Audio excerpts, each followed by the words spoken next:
C'est mon triste petit garage, comment? Atelier. C'est une zone de désastre. Mais je vais le transformer en ce garage épique, avec beaucoup de rangements et un style tueur de plus.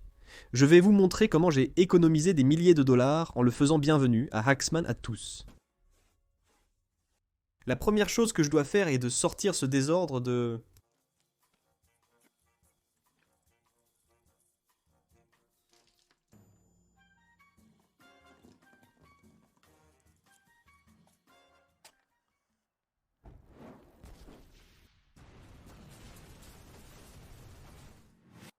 Oh, je suis désolé. Où en étais-je? Oui, je dois sortir ce désordre d'ici.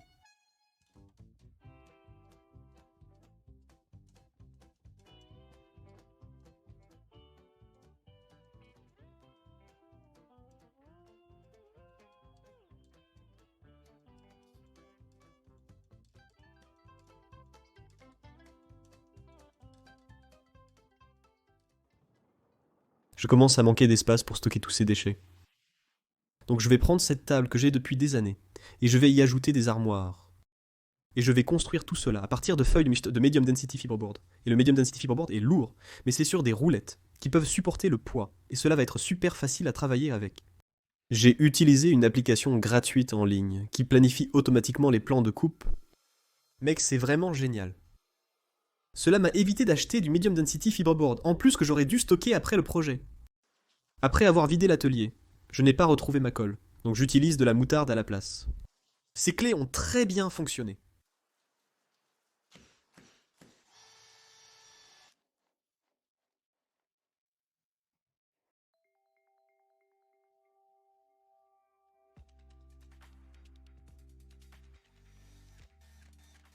Ce gabarit de trou d'étagère a été parfait pour ce projet.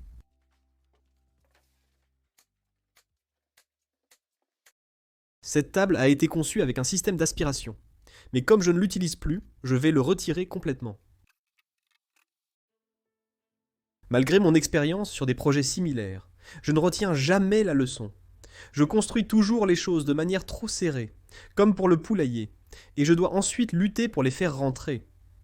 Ici, j'ai dû construire une section séparée moins profonde pour laisser de la place au routeur derrière.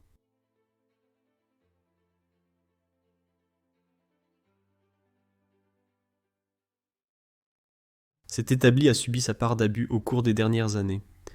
Je vais donc y aller et remplir tous les trous de vis et de perceuses avec du bon dos.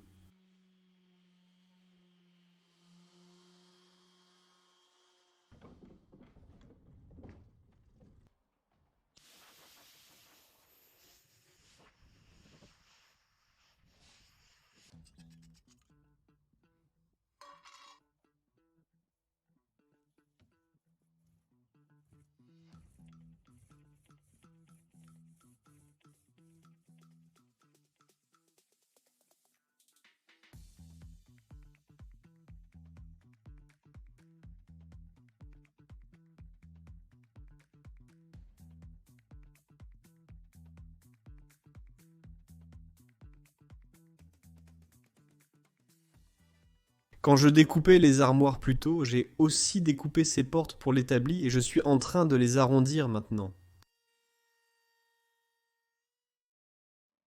Craig est de nouveau venu en aide. J'utilise le gabarit de charnière Craig pour percer les emplacements des charnières sur ces portes.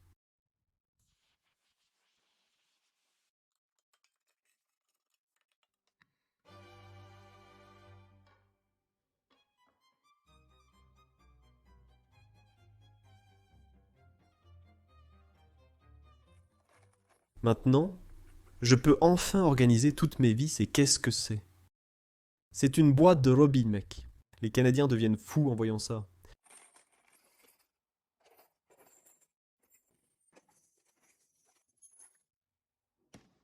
Je suis un vieux de la vieille de Milwaukee. Je ne connaissais personne de Packout avant qu'il ne porte ce nom.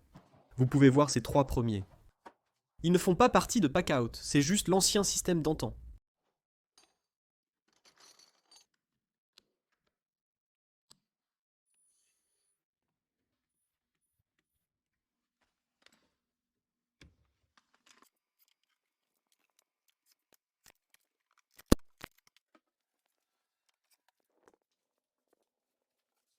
Ce meuble de fin sera parfait pour stocker des cols en spray et des bombes de peinture. Mon garage est mal éclairé, donc je garde toujours quelques lampes de tournage pour l'éclairer. Mais comme vous pouvez le voir, ils sont assez grands et prennent beaucoup d'espace au sol. Je veux les sortir d'ici. Je vais donc mettre une nouvelle couche de peinture sur le plafond, et j'espère que cela éclaircira les choses.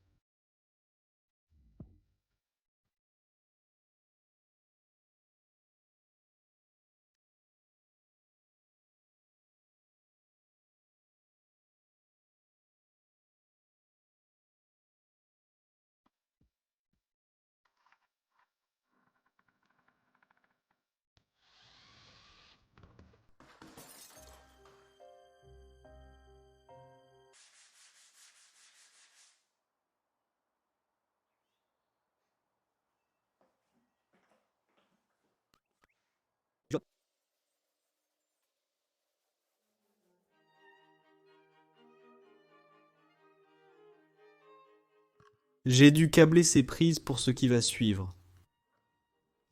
Étrangement, à la radio, Burning Down the House a commencé à jouer. Ce qui m'a un peu effrayé, mais croisons les doigts.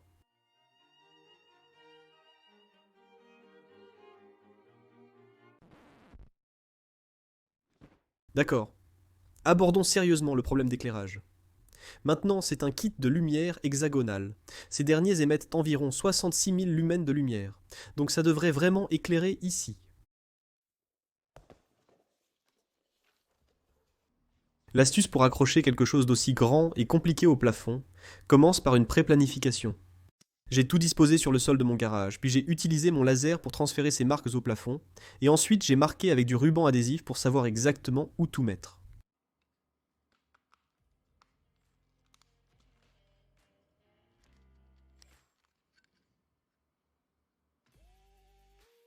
Pour accrocher ces lumières, je vous suggère fortement d'avoir 3 filles et une femme. Si vous ne l'avez pas, appelez quelques amis. Il vous dit de tout assembler avant de l'accrocher. Comme vous pouvez le constater, c'est assez flexible mais un peu risqué si vous manquez de soutien.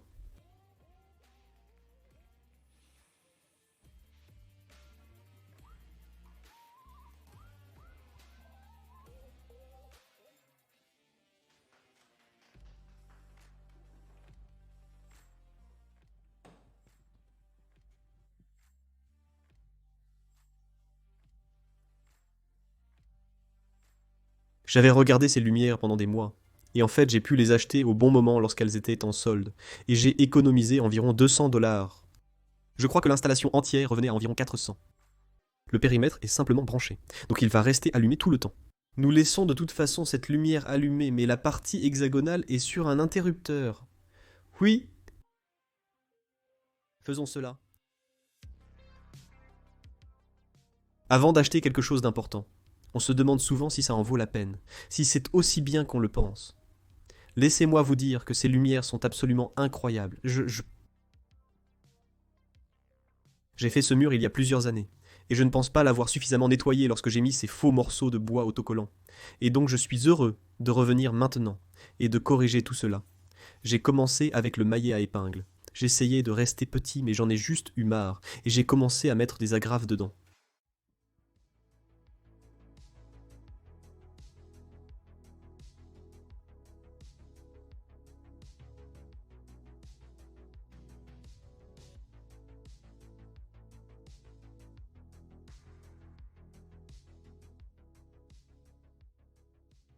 J'ai peint toutes les portes ici de la même couleur que les murs. J'ai simplement peint les murs en mat, et j'ai peint les portes en semi-brillant.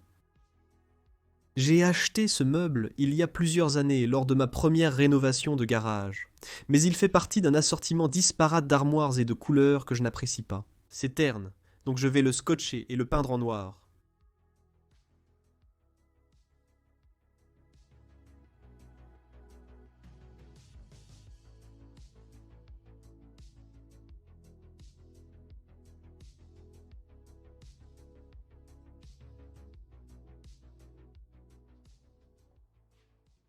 C'est pareil pour ces anciens placards de gladiateurs. Nous les avons sûrement achetés il y a une décennie. Encore une fois, ça ils ont juste l'air banal, donc je vais les peindre.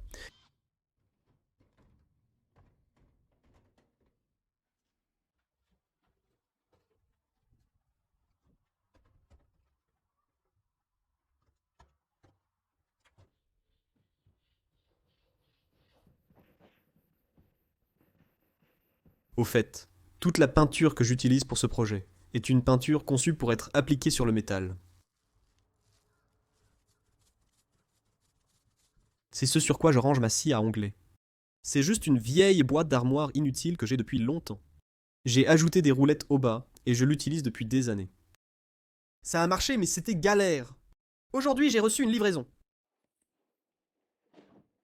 Ma scie à onglet Bosch est vraiment super. J'allais donc naturellement opter pour le support de scie à onglet Bosch. Cependant, il coûte plus du double de ce que coûte le support de scie à onglet rigide. Ils ont essentiellement la même apparence et le même fonctionnement. Alors devinez quoi?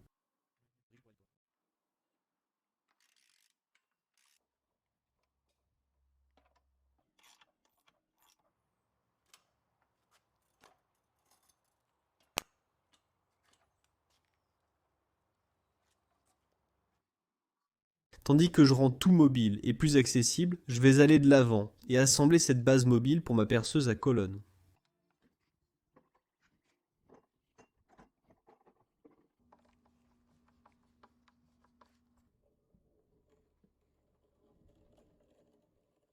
La prochaine étape sur ma liste est de trouver un moyen d'organiser le contreplaqué que je garde dans ce coin. C'est maintenant que je ne peux même pas accéder à la plupart du bois quand j'en ai besoin. C'est ici que le contreplaqué est toujours gardé, et il est toujours gardé ici. Mais j'allais construire un chariot à contreplaqué, qui est articulé ici sur ce coin, et il se balancerait pour que vous puissiez accéder à la mise en place du contreplaqué, et à la sortie du contreplaqué, puis le balancer ici hors du chemin. Je pense que je vais changer toute la disposition. Le meuble argenté que j'ai peint en noir allait aller ici, mais je pense que je vais le déplacer. Ici, et ensuite je vais remettre le chariot à contreplaqué. Ici, voyons voir ce qu'il y a dans la remise. Ici, voir si je peux économiser de l'argent. C'est là que je garde tout le bois supplémentaire, mon bois d'œuvre et tout. Je n'ai pas de contreplaqué ici. Mais j'ai du MDF qui serait lourd, du OSB. Oh mince, j'ai du mélamine ici, je ne savais même pas que je l'avais. Ça fonctionnerait vraiment bien parce que le contreplaqué glisserait sur ça facilement. Mais c'est blanc et ça ne va tout simplement pas correspondre. Vous savez, je pense que je veux utiliser ce Oriented Strand Board et je vais simplement le peindre en noir. Je ne vais pas être... Je découpe cette feuille de Oriented Strand Board en 3 pieds par 6 pieds. Voici les dimensions de mon chariot en contreplaqué.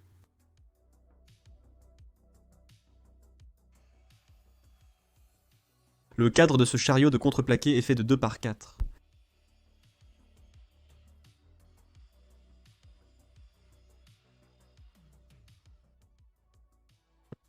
J'adore les trous de poche. Quand vous construisez de tels projets, c'est imbattable.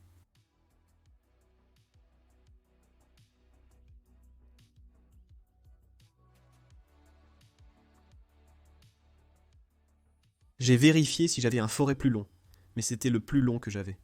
Ça marchera?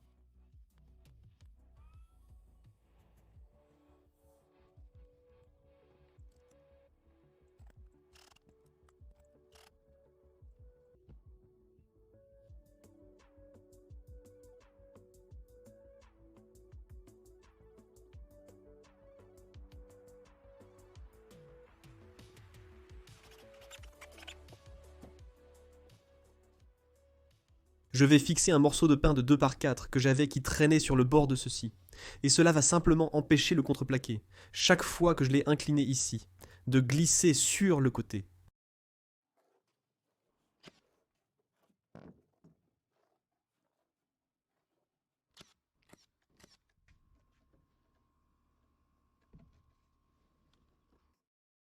J'ai récupéré ces roulettes orange sur Amazon. L'orange était comme ma couleur d'accent sur ce projet. C'était presque ma couleur principale, au lieu du vert lime parce que j'adore l'orange, d'accord? Mais je ne voulais pas que cela ressemble à un garage à thème Harley-Davidson. Ce ne sont que des bandes d'Oriented Strand Board que j'ai coupées de ce morceau qu'il me restait de la grande feuille. En fin de compte, ce chariot ne m'a pas coûté cher.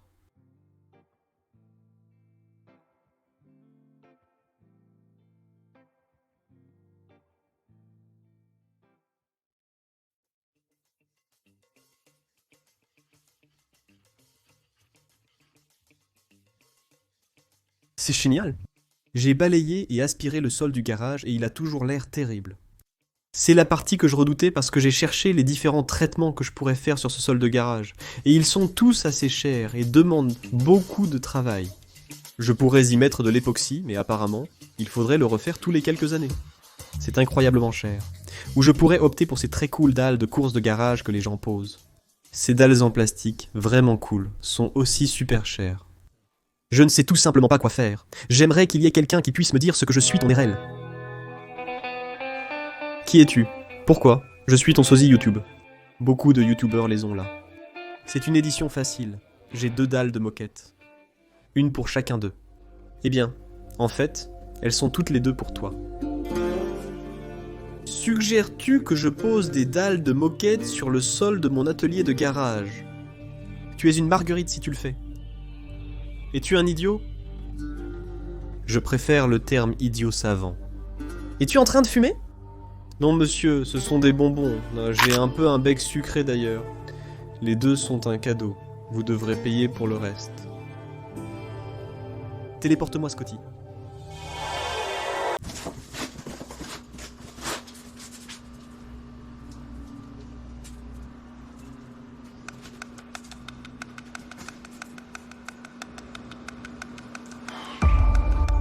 Ils sont coupés de manière inégale. Regardez ça, vérifiez cela. Je n'ai même pas encore commencé à les coller, voici le noir. Je pose le gris à côté, c'est presque un demi-pouce. De plus, si vous regardez le bord ici, laissez-moi juste le mettre là-dessus. C'est comme s'ils coupaient ceci avec des ciseaux. Avec leurs orteils. J'ai décidé que je n'avais plus rien à faire que de persévérer et de manger cet éléphant une bouchée à la fois. Maintenant, je dois être honnête avec vous. Cette première boîte était probablement la pire boîte avec laquelle j'aurais pu commencer, car j'ai dû faire des tonnes et des tonnes de coupes. Je ne me dérange pas de vous dire que ce carreau de moquette était le pénis et l'anus à poser. Au fil de mon avancée, et en posant de plus en plus de carreaux, j'ai appris à mieux les manier, les étirer et les rétrécir si besoin pour gagner du temps. Mais comme vous pouvez le voir, même la colle voulait se détacher, en enlevant les dos. Il y a ce pourquoi vous payez, et puis il y a comment croire que ce truc se vend vraiment. C'est de la qualité d'équipe.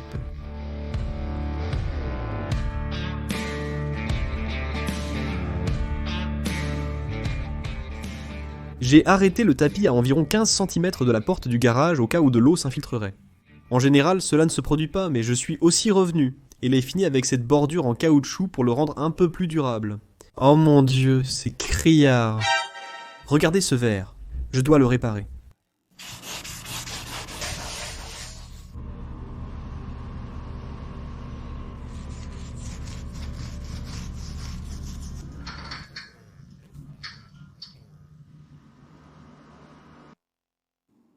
Oh mon Dieu, je sais que cet imbécile ne va pas. Il va accrocher une télé dans ce garage. Laissez-moi juste dire que ce n'est pas juste un garage, c'est mon studio YouTube. Et je vais bien utiliser cette télé. Toutes ces 65 pouces. Et oui, je l'ai eu en solde. Si je peux l'y mettre sans la laisser tomber. Allez, tu peux le faire, mon pote. Tu peux le faire, allez. N'abandonne pas, tu es si proche. Allez. Voilà. Je savais que tu pouvais le faire.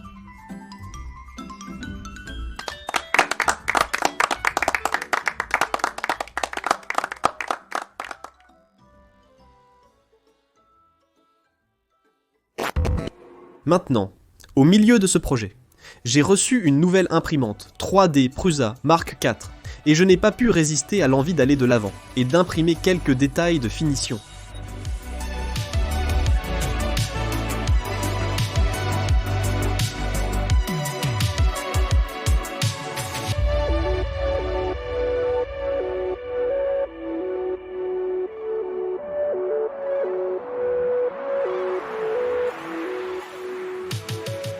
Ouais bébé. Beaucoup mec. Cet endroit était un désastre avant et maintenant c'est mon garage de rêve avec un budget limité de toute façon. J'ai économisé des milliers de dollars en repeignant, en réutilisant, en trouvant des ventes. et en pensant en dehors de la boîte sur ce projet. Et j'adore la façon dont il s'est assemblé. Mon sol de garage est maintenant parfait pour garer quelques importations européennes haute performance, et ma lumière de plafond a la puissance du soleil, mais vous vous demandez probablement, où est passé tout ce bazar qui était dans ce garage? C'est ici, et aussi dans mon abri. Et je dois remettre tout ce bazar dans le garage. Mais je ne vais pas gâcher cet espace à nouveau. Donc je vais construire la solution de stockage ultime, comme vous n'avez jamais vu. Et ça va aller juste ici dans cette vidéo, juste ici. Désolé, je manque de temps. Vous ne voulez vraiment pas rater ça.